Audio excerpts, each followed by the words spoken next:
Assalamualaikum warahmatullahi wabarakatuh. Mohon maaf terjeda, mohon izin untuk buka masker. Rekan-rekan, selamat datang kembali di Dadi Timar, melanjutkan pembicaraan yang sebelumnya. Alhamdulillah kita masih diberikan nikmat untuk menghirup udara ini. Suatu nikmat yang jarang kali kita sadari. Semakin banyak bersyukur, maka nikmatnya akan ditambah. Maka jangan lupa bersyukur.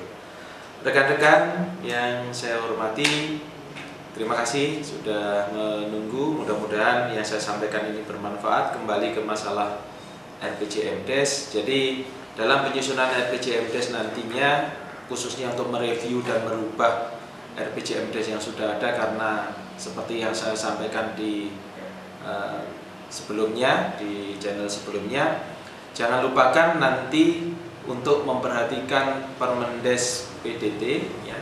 Jadi jangan lupa untuk memperhatikan Permen Desa nomor 17 tahun 2019 tentang pedoman umum pembangunan dan pemberdayaan masyarakat desa.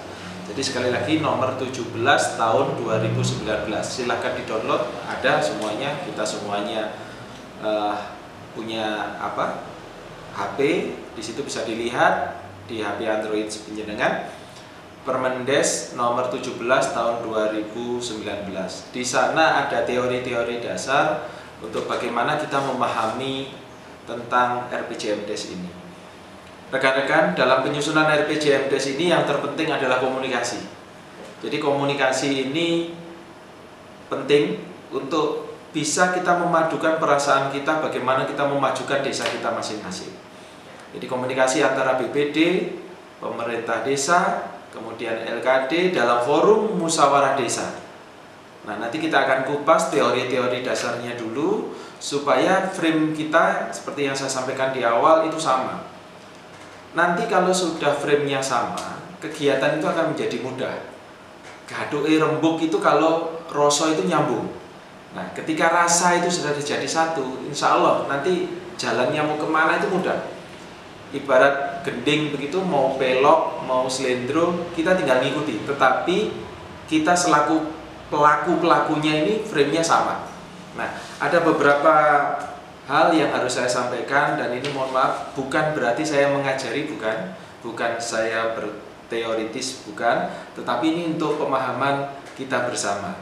Sesuai dengan ketentuan peraturan perundangan yang ada, desa harus segera mereview, kemudian melaksanakannya sebelum RKP 2021 penjenengan buat.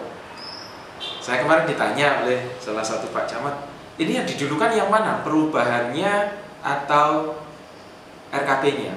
Karena RKP kan harus dimulai di bulan Juli, sementara kita dalam kondisi COVID ini pertemuan tidak bisa secara seperti sebelum ada COVID, artinya ada pembatasan, ada memperhatikan ruang dan lain sebagainya, ada protokol kesehatan yang harus kita patuhi. Makanya sebaiknya review dulu RPJMdes baru buat RKP, karena RKP itu adalah penghijauan tahan dari RPJMdes dalam 1 tahun. Kalau RPJMdes itu kan dibuat dalam 1 masa jabatan kepala desa. Saya akan coba kupas satu-satu rekan-rekan. Yang pertama terkait dengan RPJMdes ini, kuncinya jangan lupakan kewenangan desa. Kewenangan desa, artinya kewenangan-kewenangan apa yang menjadi kewenangannya desa, inilah yang penjenengan perhatikan pertama. Saya nyuwun tulung komunikasi yang baik antara pemerintah desa, BPD dan stakeholder tetap digalang, yang selama ini sudah baik ditingkatkan sehingga nanti bisa berjalan dengan smooth. Kemudian yang berikutnya, rekan-rekan, bahwa kita seringkali salah memaknai tentang masalah pembangunan. Pembangunan itu mindset kita selalu ke arah fisik, padahal pembangunan ini juga ada pembangunan non fisik. Apa itu? Terkait dengan peningkatan kualitas masyarakat kita.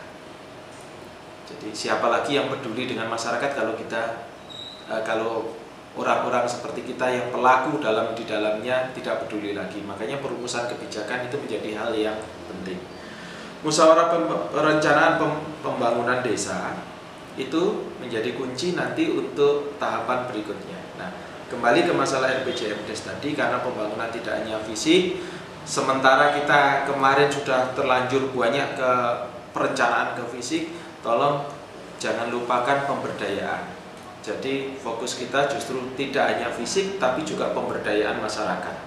Kenapa pemberdayaan ini penting? Karena kita harus bergandengan tangan, dalam artian bekerja bersama-sama untuk mengatasi dampak dari pandemi COVID ini dengan cara memberdayakan masyarakat secara umum. Kalau masyarakat sudah berdaya, maka pertumbuhan ekonomi kita akan meningkat. Itu harapannya seperti itu. Jadi di tengah era new normal ini ada banyak hal yang harus kita perhatikan. Kemudian rekan-rekan, yang selanjutnya tentang bagaimana mekanisme RPJMDes, kita akan coba ulas satu persatu supaya runtut begitu ya, supaya runtut. Jadi yang pertama tentang perencanaan pembangunan desa, atau kita namakan tadi tentang RPJMDes tadi, silakan direview, di cross check lagi. Kemudian di sana kembali lagi, bentuknya adalah dalam musyawarah desa. Musyawarah desa ini yang memimpin adalah Bapak Ibu Ketua BPD, nanti difasilitasi oleh aparatur pemerintah desa, Pak Lurah dengan teman-teman, Pak Sekdes, kemudian KUR, KASI dan lain sebagainya, itu memfasilitasi. Tetapi pemimpinnya adalah Ketua BPD untuk memimpin rapat, atau pimpinan BPD kalau misalkan Bapak Ibu Ketuanya nggak bisa. Di sana dilakukan musyawarah membahas tentang arah kebijakan pembangunan desa. Tentu saja ini harus linear dengan visi misi kepala desa. Karena visi misi kepala desa ini tidak akan lepas dari visi misi Pak Bupati. Jadi ini harus berangkaian. Kemudian perencanaan kegiatannya direview kembali, karena kemarin kan sudah buat. Tinggal mereview mana yang sesuai dan mana yang tidak sesuai. Mana yang dikurangi karena ada refocusing dan realokasi anggaran. Refocusing itu untuk memfokuskan kegiatan-kegiatannya, dan realokasi itu yang tadinya tidak kena rencananya, tidak ada COVID, tiba-tiba ada COVID, maka kegiatannya harus digeser. Nah, inilah yang harus dijadikan pembicaraan. Dalam pembicaraan, dalam musyawarah ini semuanya boleh menyampaikan aspirasi dan pendapatnya, silakan. Hanya saja saya titip kedepankan skala prioritas. Kalau kita ngomong kebutuhan, kita ngomong keinginan, itu tidak ada habisnya. Artinya butuh begini, butuh begitu, banyak sekali. Tapi kita harus perhatikan juga dengan kemampuan keuangan desa kita. Bagaimana kemampuan keuangan desa kita. Ini sampai dengan saat ini kita sudah berproses ke arah sana, dan untuk selanjutnya silahkan ikuti channel berikutnya. Karena mohon maaf, sepertinya ada kegiatan, ada tamu yang datang. Nanti saya cut dulu. Jangan lupa untuk subscribe, kemudian share ke teman-teman supaya frame-nya sama, dan terima kasih atas jempolnya. Matur nuwun. Assalamualaikum warahmatullahi wabarakatuh.